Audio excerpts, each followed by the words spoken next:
All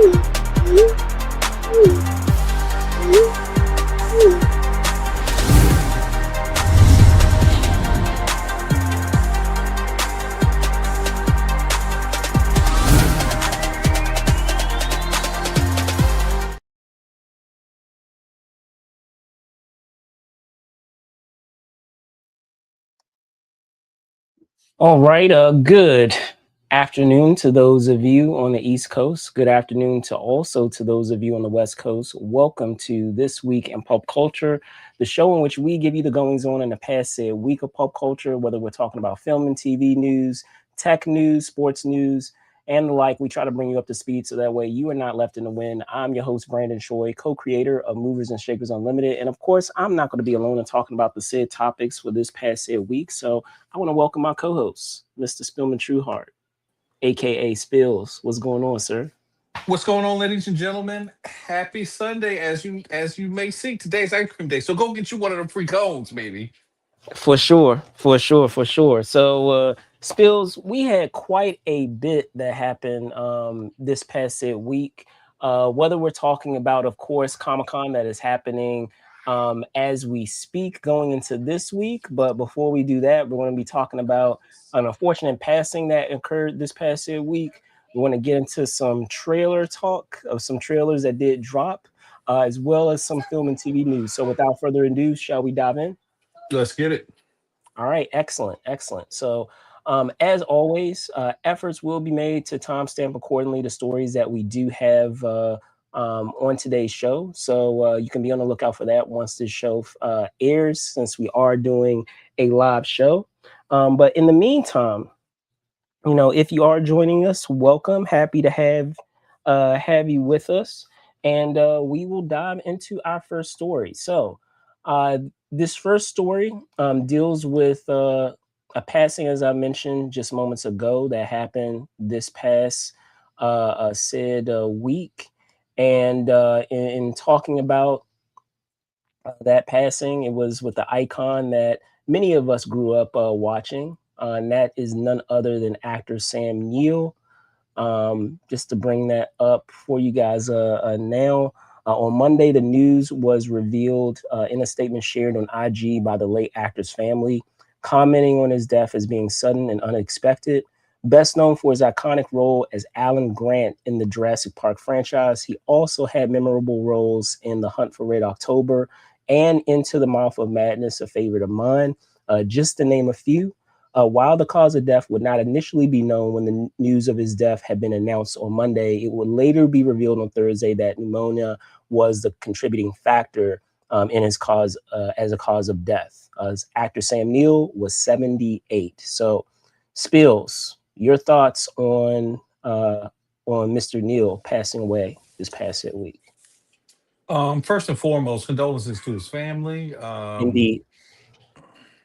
One of the first big blockbuster movies that I remember watching as a child was Jurassic Park. So he and his work had a big effect on me in my life. Just, truly sad to see him go. The interactions I've seen, not just his filmography, but, he seemed to be just a regular old nice guy. He had great Instagram posts, and his social media presence seemed to be really nice. So, sad to see him go.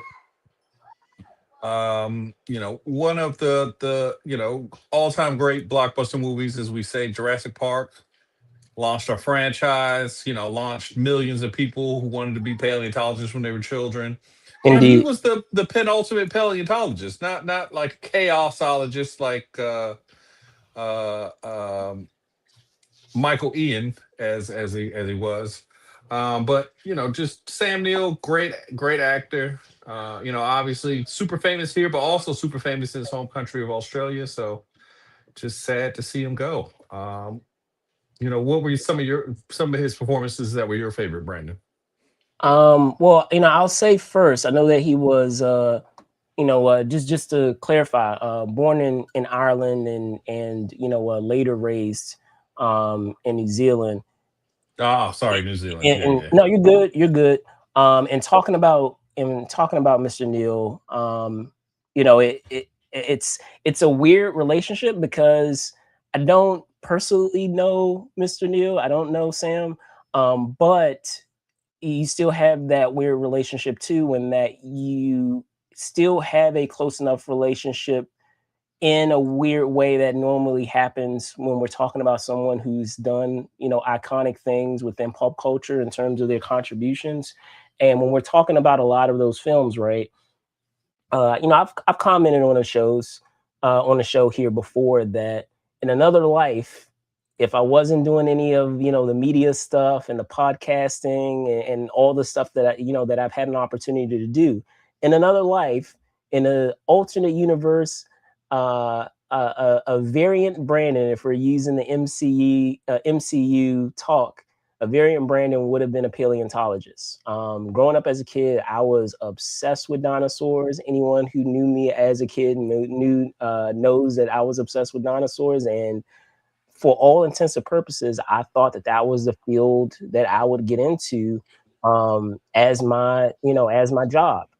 And of course, it wouldn't come to be, but that film hit at such a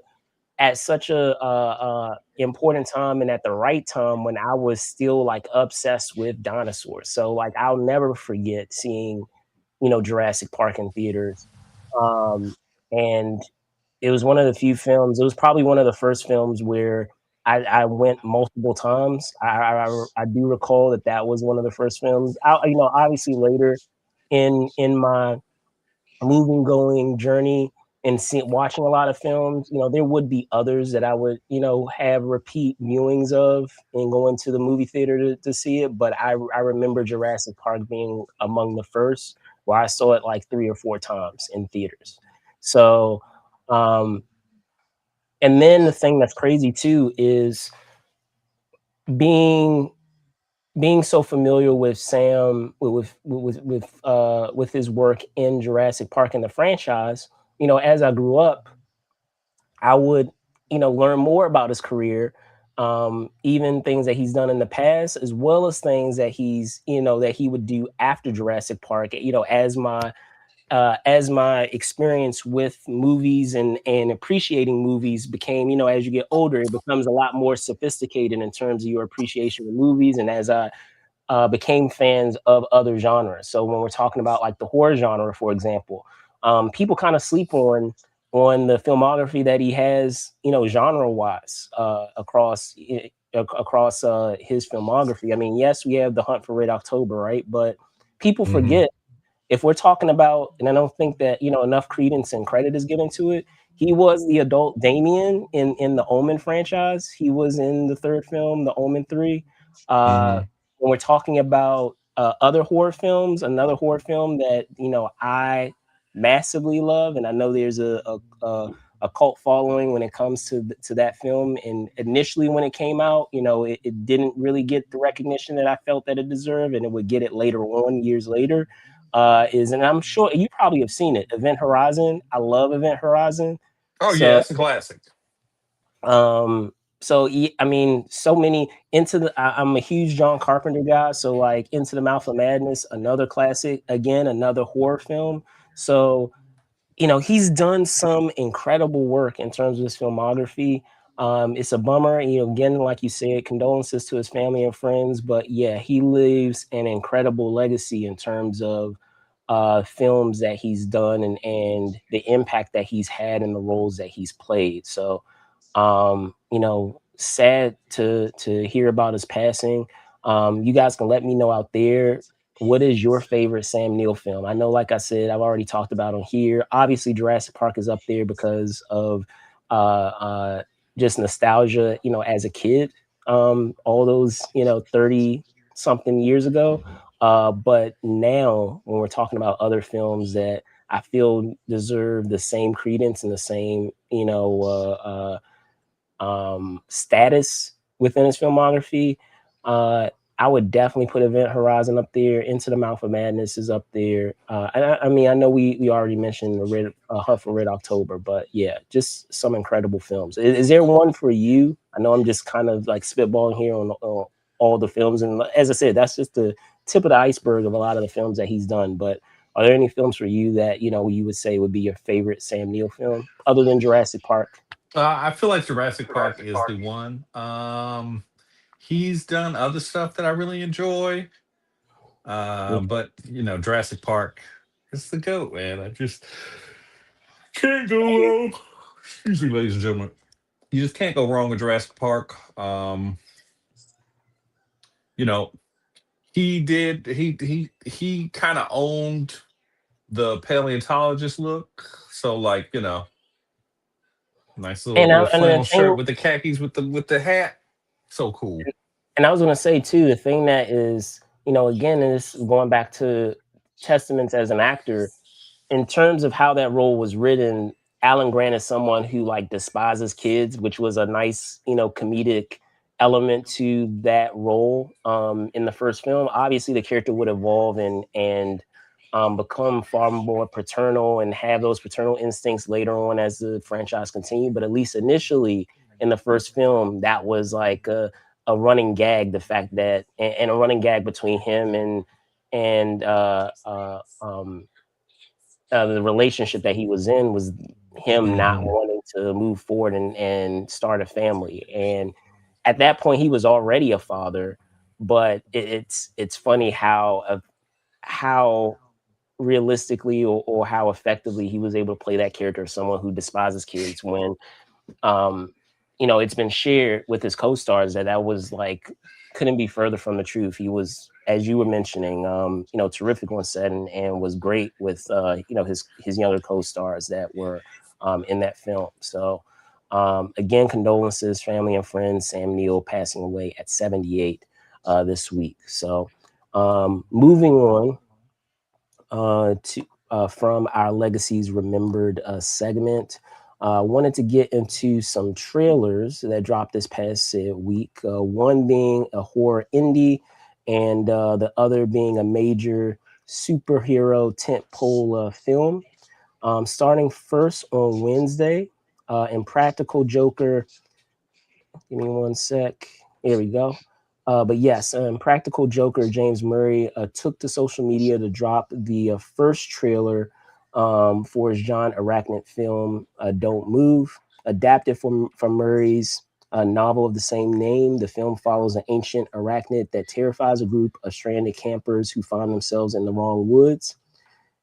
Currently seeing a somewhat limited release, it is set to drop on September 11th of this year.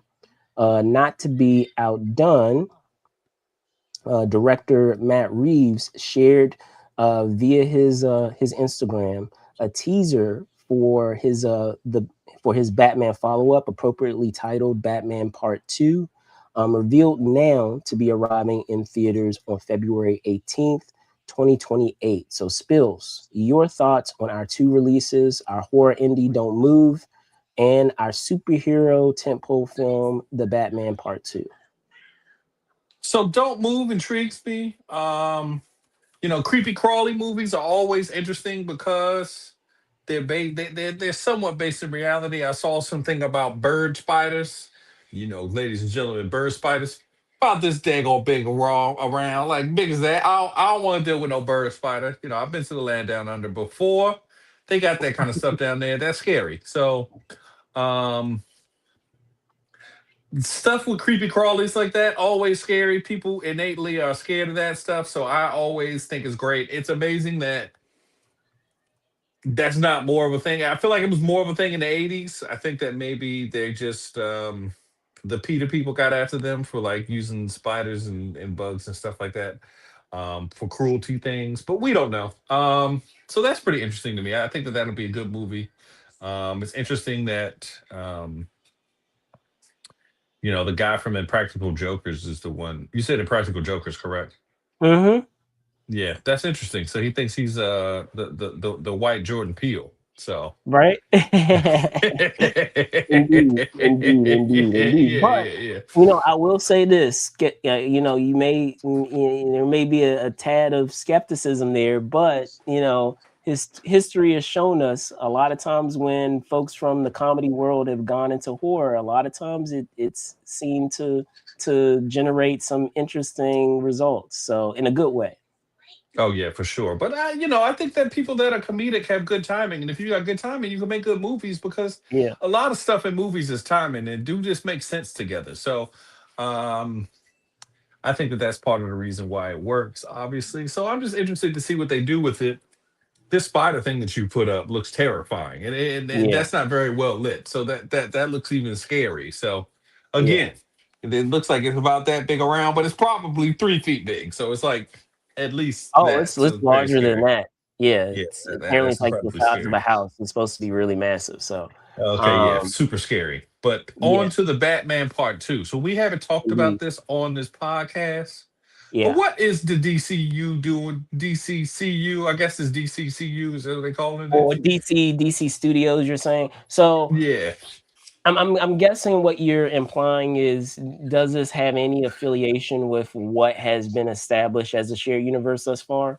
And No, if no, that's not what I'm saying. I'm saying okay, what are you saying? they got a teaser for a movie that come out in 2 years. That's usually not how it goes. Why they not coming out with this movie? Oh, that's right, ladies and gentlemen.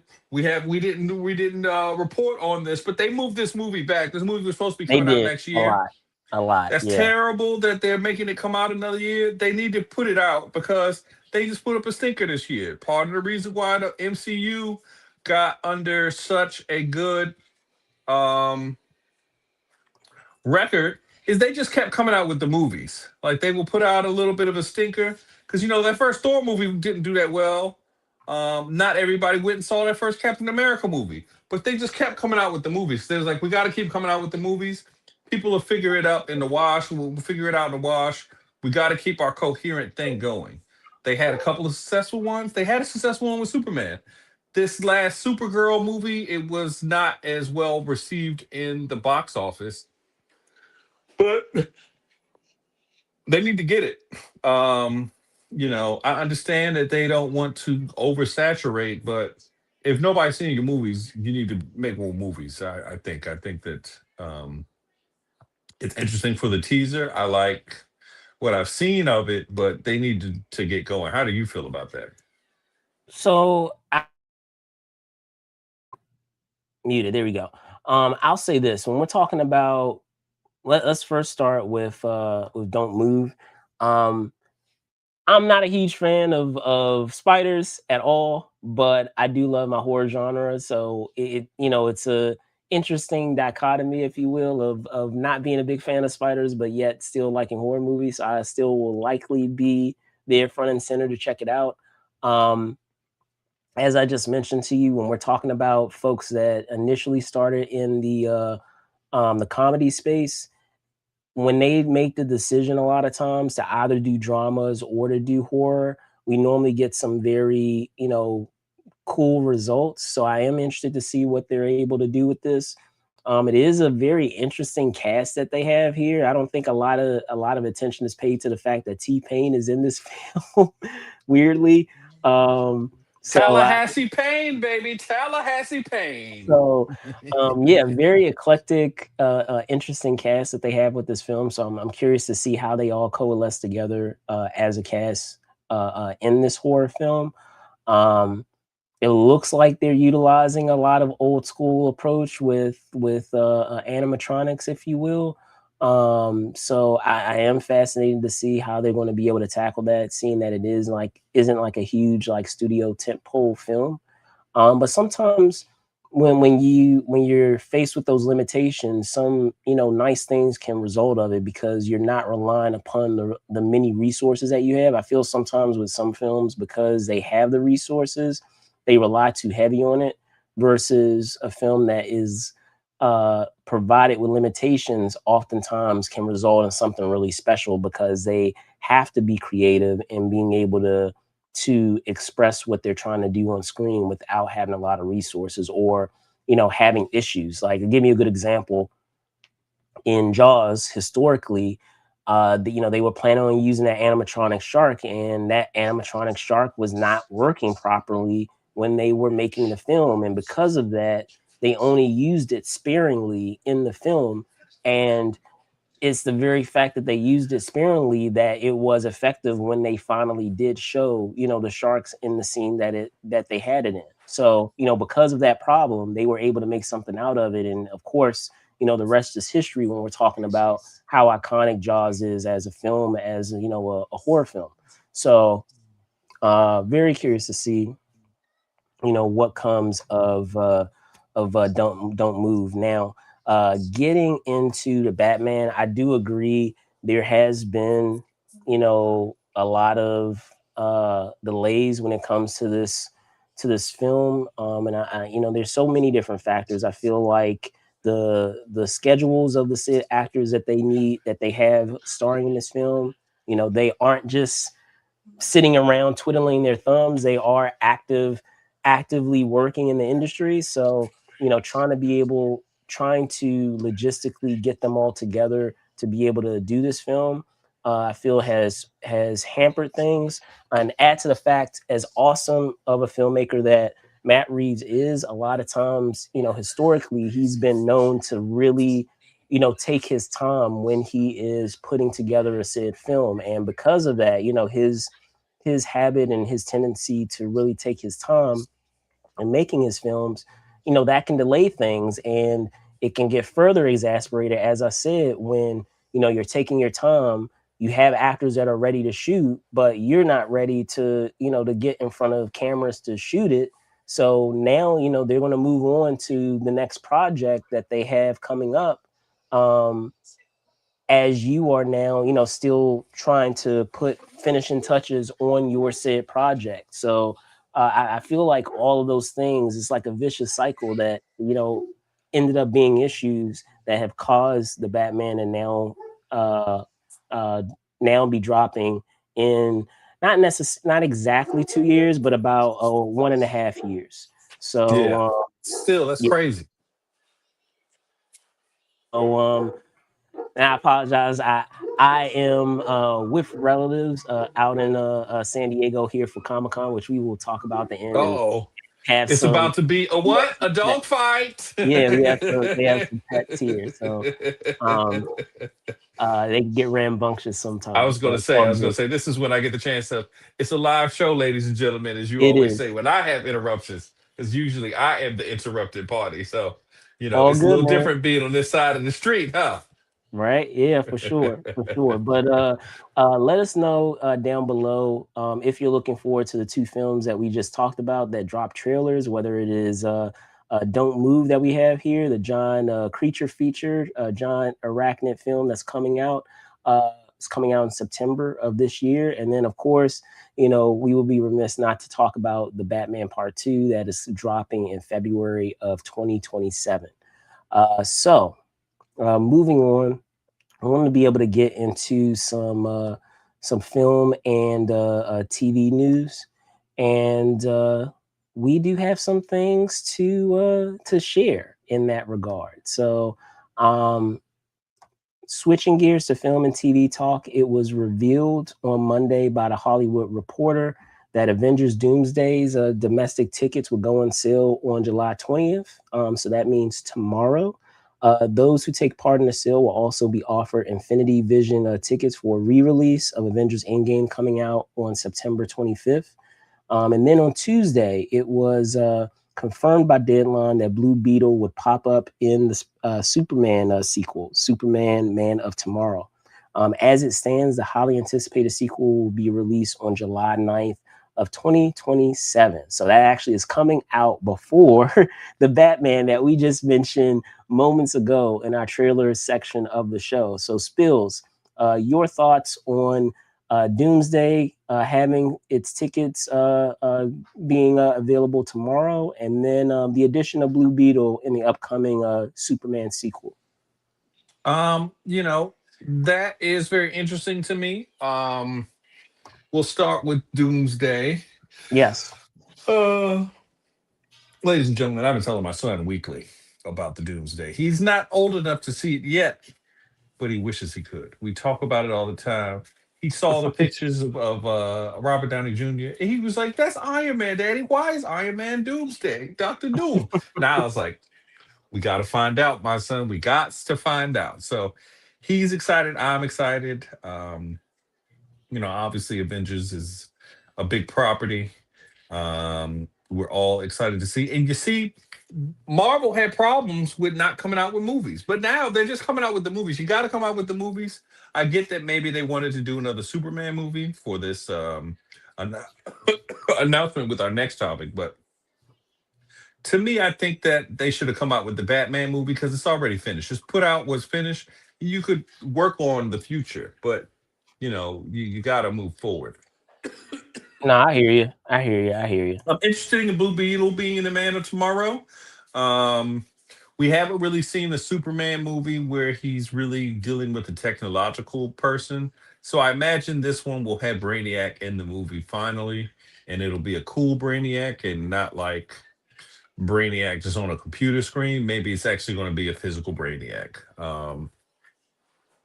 I dare say they're going to weave something in about how Black Beetle can interface with him because he's got technological powers too. So I think that that's the way that they're going to go with that. I'm interested in it, but I'm just really interested in Doomsday more so than the Superman movie. I think Doomsday is going to be much cooler, and we've been waiting for this. So, how do you feel? So I'll unpack a couple of things. So I know you were talking about the need to put content out there. I have no issue with any studio taking its time to ensure that a film can be the best that it can possibly be. I don't think that this throwing out content is necessarily going to make allows things to be better. I do think that there is something to the idea of um striking while the iron's hot and having content ready, so having a plan in place, so that way you can jump into whatever the continuation of a story is. If we're talking about a franchise, maybe you already have an idea of where you want it to go, so you already have things set in place in that regard. And I know that that doesn't always happen. Sometimes a film can surprise you, and then later on they decide that they want to continue that story. So that happens too. But I still don't feel like just immediately um, getting in front of cameras and just hoping things just fall where they should is a good course of action when it comes to dealing with these major properties. But with that in regard, in talking about what is it, Avengers Doomsday, I don't know if I necessarily need to buy my tickets for, tomorrow. Don't get me wrong, I'm super excited about Avengers Doomsday coming out in December, but um, I don't feel an urge to get it in July when it's not coming out until December.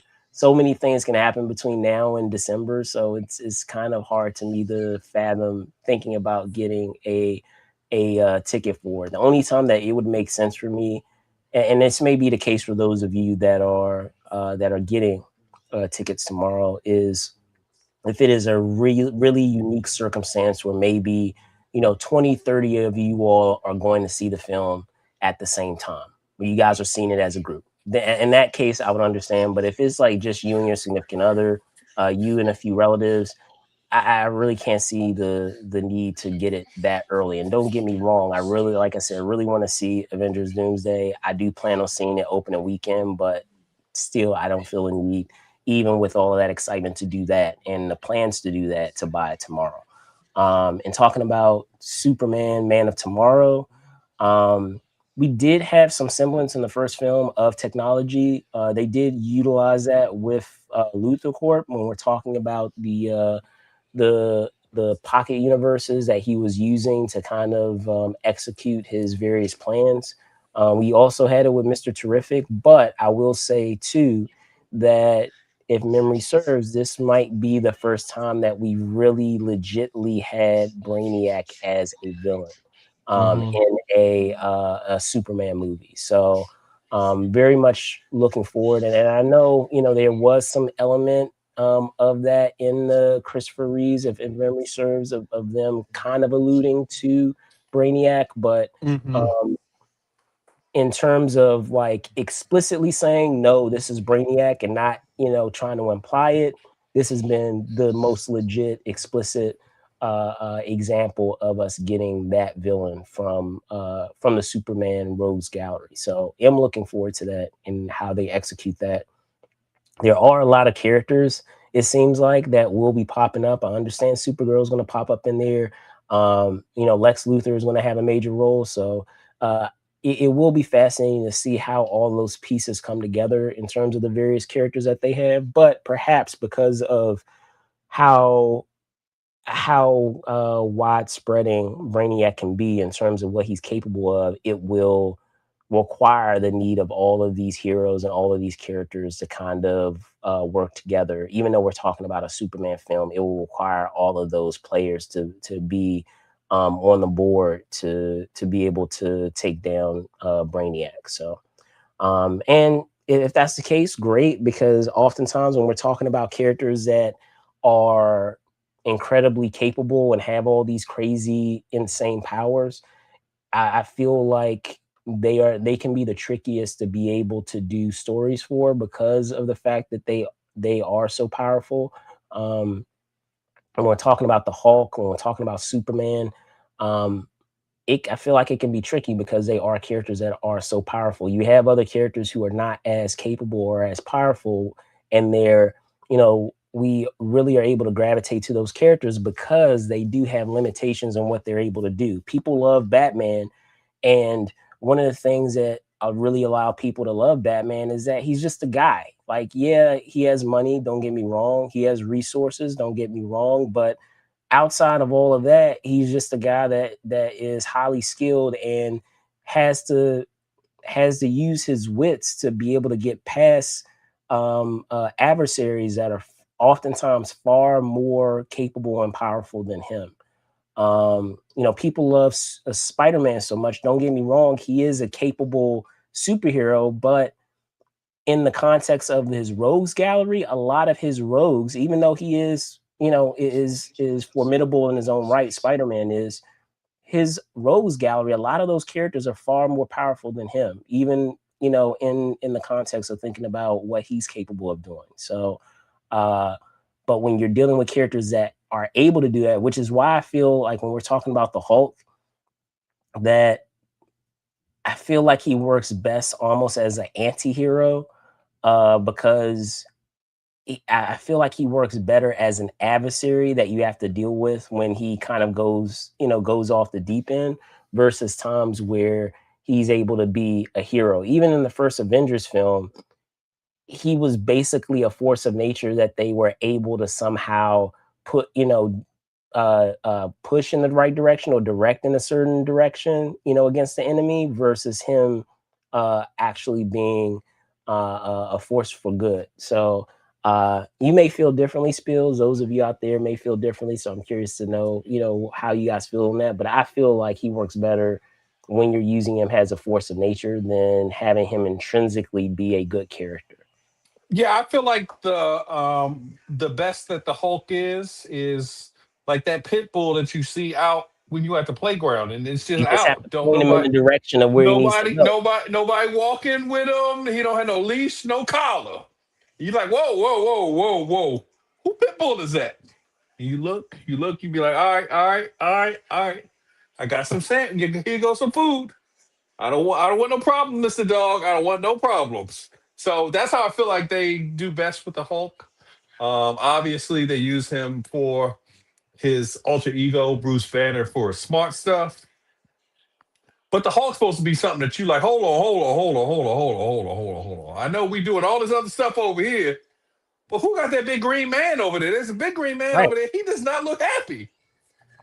Some of the best stories are those stories where he's just like completely lost control and is completely gone ham on people. Like when Yeah. we're talking about like World War Hulk, that's like one of my favorite, arcs with the Hulk because of what he, the chaos that he, creates with those with other superheroes in the Marvel universe, whether we're talking about the X-Men, Hmm. single-handedly taking down the X-Men, taking down Fantastic Four, and really being a problem. Like I Just a feel like problem. when he's a problem, like and he's just like wrecking shop, no matter who it is, he doesn't care. I don't care if you're the Avengers. I don't care if you're the heroes over here. I don't care if you're the super villains over here. I don't care. I'm gonna wreck all of y'all. Like those are the best Hulk stories. So um, but let us know down below Are you guys excited? Are there some folks out there that are looking forward to getting tickets for Avengers Doomsday tomorrow? And then also, are you excited about Blue Beetle being in Man of Tomorrow? Let us know down below. But with that, I want to get into our main topic story and talking about uh, a little show that is happening this week. That, of course, being San Diego Comic Con.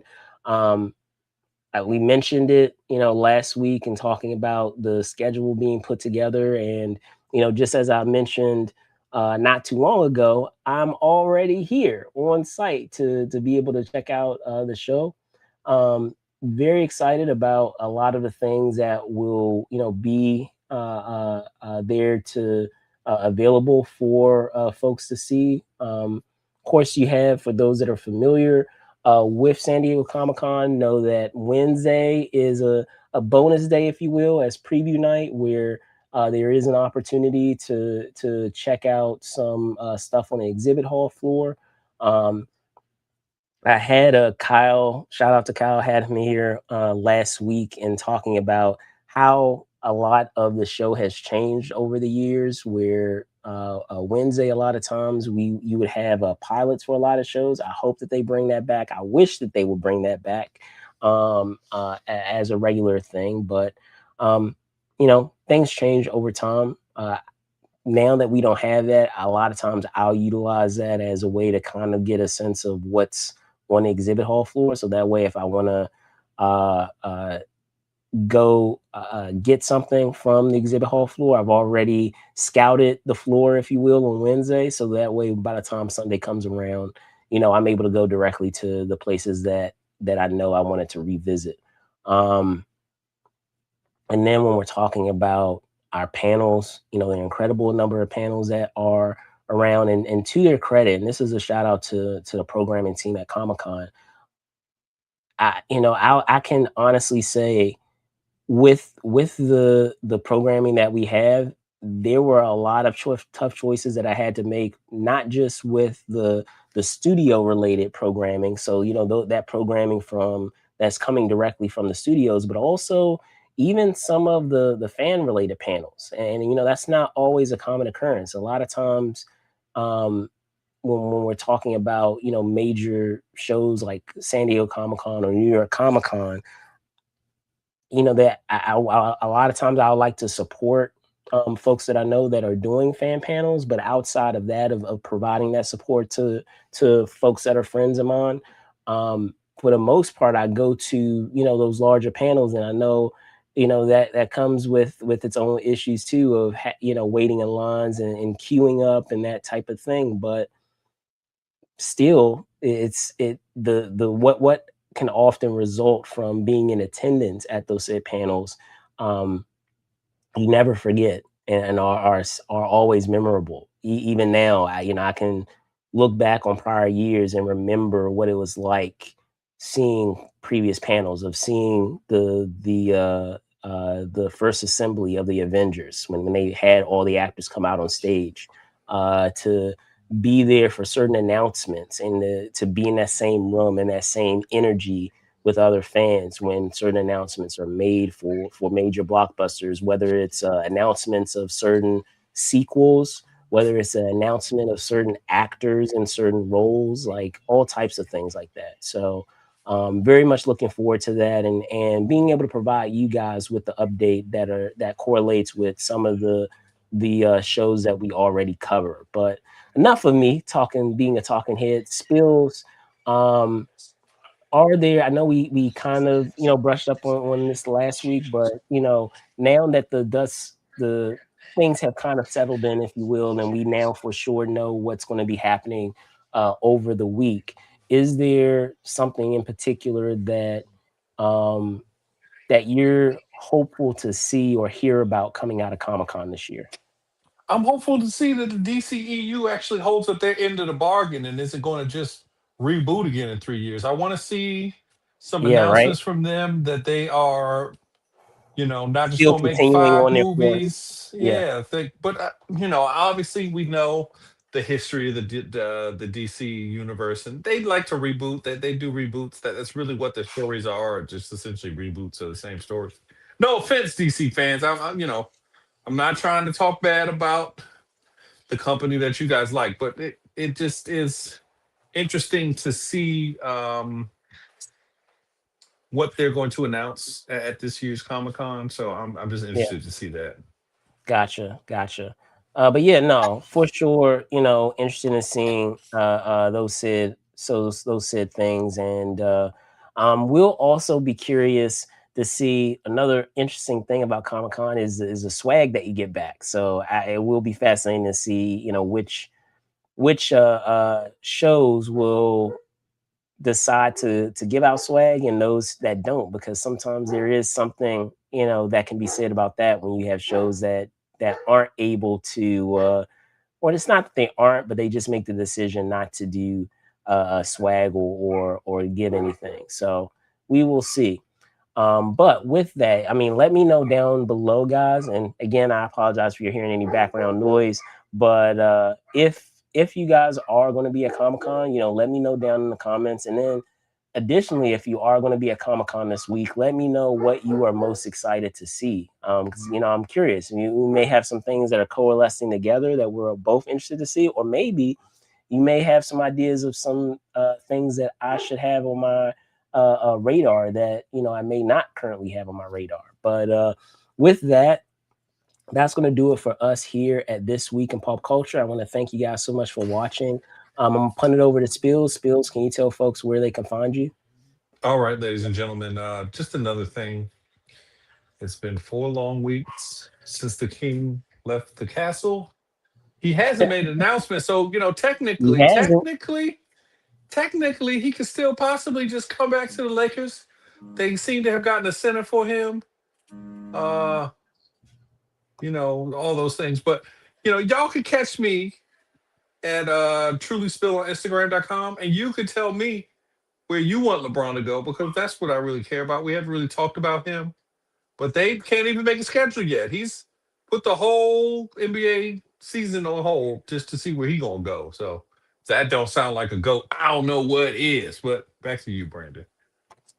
Yeah, it really sounds like a goat that you're going to hold the whole season hostage, and that the folks are going to allow you to hold the whole season hostage about, making the decision of where you're going to land. But we will see, because it will be interesting indeed if he does in fact land with the Warriors, considering, the back and forth that Spills and I have. So that should make things quite That would be the interesting if that funniest thing happens. ever. That would be the funniest thing ever. That would be the funniest thing ever. Because then you'd be So, rooting for so him. I'm kind of hoping that happens, because it would make things incredibly interesting in Uh-huh. terms of Would the that make him the selection that we goat have in your next. eyes? Would that make him the goat in your eyes if he won a championship No, in that would in make him in, less of a in goat, Golden? because If he won a championship for a team that wasn't going to win no championship no time soon, and he went to the team and made them into champions, made them into champions.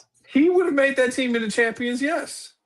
You hear this, America? You hear this, y'all? You hear what he's talking about? This selective history about the team that has been the thorn in his side for most of his era as being the quote unquote goat.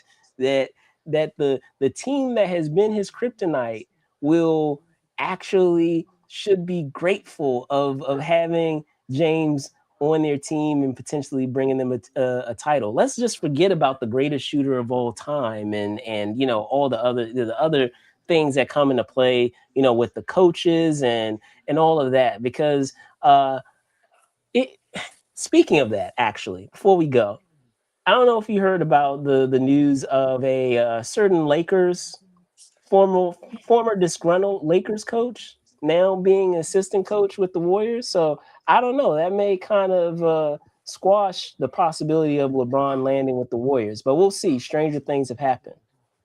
Yeah. We'll see. I think that I don't know, ladies and gentlemen. I don't know. Indeed. But yeah, so you can find me at Brandon Choi ENT on X, and then Brandon Choi underscore ENT on Instagram.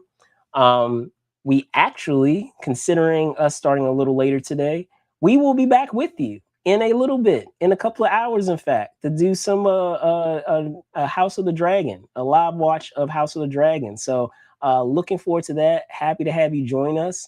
Hopefully you guys are caught up on the show because I would love to be able to, share watching the show with you guys. But with that, I want to thank you guys so much for watching. Be safe out there and see y'all soon. Peace. Peace.